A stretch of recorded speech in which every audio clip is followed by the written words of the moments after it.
Hello दोस्तों, आप देख रहे हैं A to Z चैनल और आज मैं आपके लिए लेके आया हूँ दशा माता की कहानी। तो चलिए दोस्तों, शुरू करते हैं। दशा माता की 10 कहानियाँ आपको मेरे इस चैनल पे मिल जाएगी। तो चलिए शुरू करते हैं दूसरी कथा। एक राजा था, उसके 2 रानियाँ थी। बड़ी रानी के कोई संतान नहीं थी, किंतु छोटी रानी के एक पुत्र था। राजा छोटी रानी और उसके पुत्र को बहुत प्यार करते थे।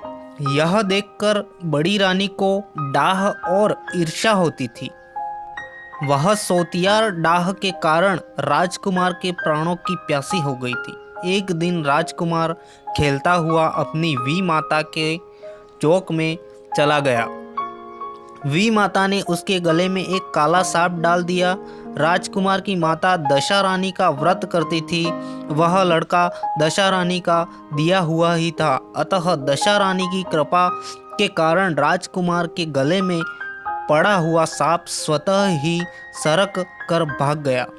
दूसरे दिन राजकुमार की वी माता ने उसे विष के लड्डू खाने को दे दिए। वह लड्डू लेकर जो ही खाने लगा, दशा रानी ने दासी के रूप में प्रकट होकर उससे लड्डू छीन लिए। विष देने पर भी लड़का नहीं मरा। तब रानी को चिंता हुई कि किसी न किसी तरह इसको मारना चाहिए। तीसरे दिन वह राजकुमार पुनः उसके आंगन में खेलने आया। तब रानी ने उसको पकड़कर गहरे कुएं में डाल दिया। यह कुआं उसके आंगन में था, इस कारण किसी को कुछ पता भी नहीं चला कि राजकुमार कहाँ गया है। उत्तम जलाशय, शुद्ध स्वच्छ मकान तथा ऐसी दिव्य वस्तुओं में सदैव दशा माता का वास रहता है। वी माता ने राजकुमार को कुएं में डाला और दशा माता ने उसे बीच में ही रोक लिया। तब दोपहर का समय हुआ और कुंवर कहीं दिखाई नहीं दिया। तब राजा और रानी को बड़ी चिंता हुई। जहां तहां लोग उसकी तलाश करने लगे। इधर दशा रानी को इस बात की चिंता हुई कि राजकुमार के माता पिता उसके लिए व्याकुल हो रहे हैं। उसको उनके पास पहुंचाना चाहिए, परंतु पहुंचावे तो किस प्रकार? राजकुमार को तलाश करने वाले लोग हताश होकर बैठे रहे। राजा रानी पुत्र शोक में रोने लगे। तब दशा माता ने एक भिखारिन के वेश में कुंवर को गले लगाए हुए राजा के द्वार पर आ पहुंची। राजकुमार को एक वस्त्र में छिपाए हुए भिखारिन ने भिक्षा के लिए सवाल किया।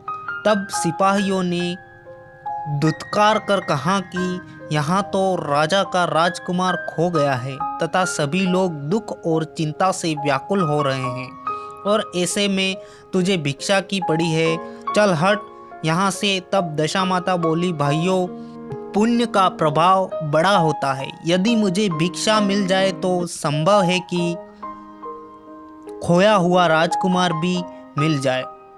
यह कहकर वह देहरी के भीतर पैर रखने लगी। तब सिपाहियों ने उसे आगे बढ़ने से रोका। उसी समय दशा माता ने एक वस्त्र में से बालक का पैर उपाड़ दिया। सिपाहियों ने समझा कि अभी कुंवर इसके हाथ में है, इसे जाने दो और कुंवर को भीतर छोड़ आने दो। उधर से बाहर आने लगेगी तब पकड़कर बिठा लेंगे। दशा माता कुंवर को लिए हुए भीतर चली गई। उसने राजकुमार को चौक में छोड़ दिया और वहां से वापिस होकर चल दी, परंतु रानी ने उसको देख लिया था। उसने डांट कर कहा कि खड़ी रह, तू कौन है? तूने 3 दिन से मेरे लड़के को छिपा कर रखा था, तूने ऐसा क्यों किया? ठहर, इसका जवाब तो देती जा। दशा माता उसी क्षण ठहर गई। उसने कहा कि रानी, मैं तुम्हारे पुत्र को चुराने छिपाने वाली नहीं हूँ, मैं ही तेरी आराध्य देवी दशा माँ हूँ। तुझे सचेत करने आई हूँ कि तेरी सौत तुझसे ईर्ष्या व द्वेष रखती है, वही तेरे पुत्र का घात करने की चिंता में रहती है। तेरे लिए उचित है कि तू अपने पुत्र को कभी उसके पास न जाने दे। एक बार उसने कुंवर के गले में सर्प डाल दिया था, उसे मैंने भगाया। दूसरी बार उसने विष के लड्डू उसे खाने को दे दिए थे, उसको मैंने उसके हाथ से छीन लिए। अब की उसने उसे कुएं में डाल दिया था, सो इस बार भी मैंने उसकी रक्षा की थी, इसलिए भिखारिन बनकर तुम्हें बताने आई हूँ। तब रानी भगवती के पैरों पर गिर पड़ी। उसने विनती भाव से प्रार्थना की कि जैसे कृपा करके आपने साक्षात दर्शन दिए हैं, वैसे ही इस महल में सदैव रहिए। मुझसे जो सेवा पूजा बनेगी सो मैं करूँगी। तब दशा माता ने उत्तर दिया, मैं कभी किसी के घर में नहीं रहती। जो श्रद्धा पूर्वक मेरा स्मरण करते हैं उन्हीं के हृदय में रहती हूँ। मैंने तुझे साक्षात दर्शन दिया, इसके उपलक्ष्य में तुम सुहागिनों को न्योत कर उनको यथाविधि आदर सत्कार के साथ भोजन कराओ और अपने नगर में तथा राज्य में ढिंडोरा पिटवा दो कि सभी लोग मेरा डोरा लिया करे और व्रत धारण किया करे। यह कह दशा माँ अंतर्ध्यान हो गई। रानी ने शहर भर की सौभाग्यवती स्त्रियों को निमंत्रण देकर बुलाया।